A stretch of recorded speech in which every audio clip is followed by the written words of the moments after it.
Wow, finally we know what a woman is. The Supreme Court in the UK has ruled on the definition of women. Assalamu alaikum and welcome to This is the Only Way Up. How did we get to a situation, my mind boggles, where in the 21st century, in the leading nations of the world, the biggest question is, what is a woman? Yes, welcome, Shani. So yes, you're right. In the 21st century, with all the problems we have in the world, we are debating what a woman is, and it's ended up in the Supreme Court, the highest court in the UK. The a campaign group took the Scottish government to court because the Scottish government wanted to include trans women as part of the definition of women because they're trying to balance the public sector workers between men and women. So they want to include transgender women as part of the women definition. And this campaign group took them to court to argue that they're not women or they're not part of the definition of women, so they should be included as part of the public sector rebalancing act. So the court had to rule on what is a woman, and they ruled in the end that legally speaking, a woman is defined by biology, i.e., she was born a woman, and that is what a woman is. And they basically then argued that the Equalities Act doesn't discriminate against transgender women, but they're effectively saying that biology, what you're born is, your anatomy, is what makes you a woman. So obviously this raises all sorts of questions, but obviously we put it in a wider context. This country invaded countries to liberate women. This country went to war. This country spends money on giving more freedom to women, and at home they're having debates on how you even define a woman. That's the reality that we're facing at the moment. So Afghanistan's a good example. One of the arguments, we're going to liberate the women there. The women there are oppressed by the Taliban, and they need to be liberated. And these women must be laughing now that you can't even define what a woman is. And this is what's going on. The Western world that defined much of the world as we know it. These are the debates they're having at home, and they still feel they should partake in global issues. They should partake in global conflicts. They should be part of the negotiating table. And these are the debates they're having at home. I mean, it's just laughable, really. Yeah, and I think it's part of the wider context of, the West has decided to live in a post-truth world. Every definition is up for grabs, is up for debate, and Gaza was one example of that. Everyone saw it as a genocide, but it became, oh, is it a genocide? Isn't it a genocide? Can you definitely say what's the definition? It was shocking, and this is the world that we're living in, where friendships is changing. What was a friendship yesterday is not a friendship today. Marriage, what was a marriage and what it meant yesterday is nowhere near what it means today. How to interact, sharam haya, dignity, living with people, not living with people. Everything is always changing. It's up for grabs. It's debated in the under the so quote unquote exclamation marks of progress and progressiveness.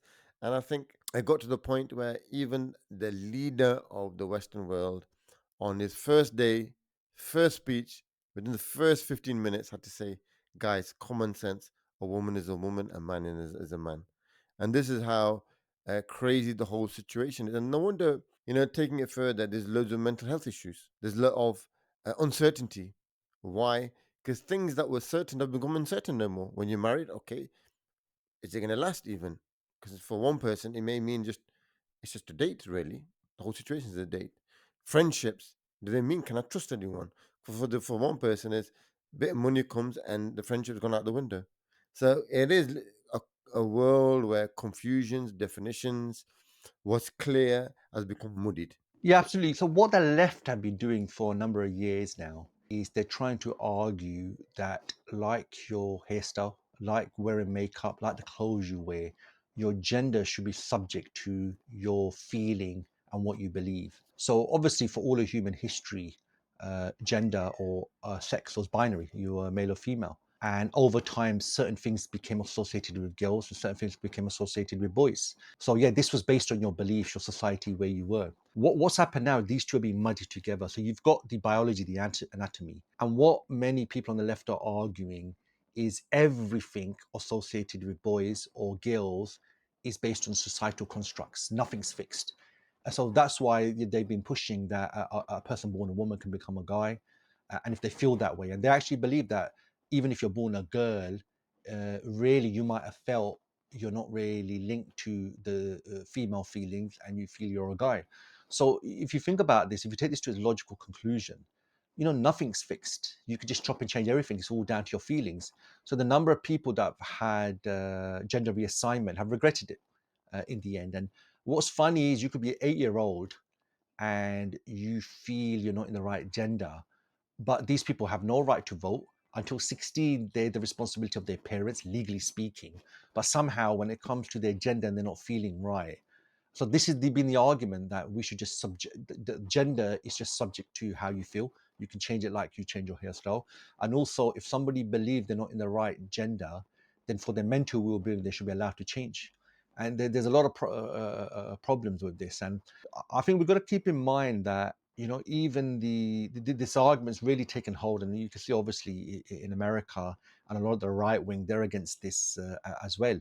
But as we've said, we put this into the broader context. These are the debates you're having. You can't solve poverty, you can't solve wars, you can't solve these things, and now you're even debating things that everybody thought was fixed, that have been fixed for most of human history.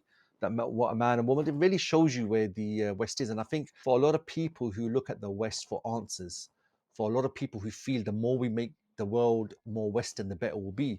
Well, these are the debates they're having. They're putting into highest office people who have no political experience, people who have no experience even in diplomacy, and now even what is a woman, what gender is even up for question. So this doesn't bode well, really, going forward. Yeah, and it just reminds me again of the story of Adam alayhi Islam, when Allah subhanahu wa ta'ala created him and he taught him the names of things.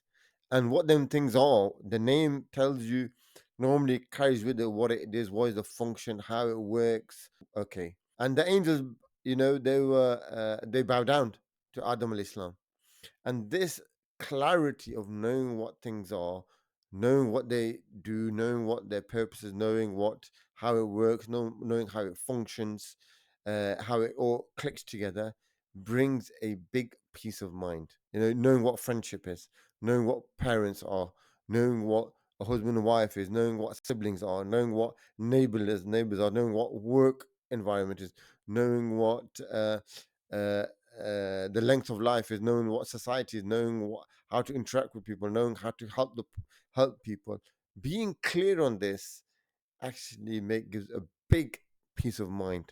It takes away a huge burden, takes away a massive uncertainty, and I think that is one of the biggest blessings of Islam.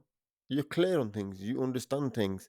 It's not flavors of the day, and I think this certainty is what people need in a time of uncertainty. So, jazakallah khair for listening. Assalamu alaikum wa rahmatullahi wa barakatuh.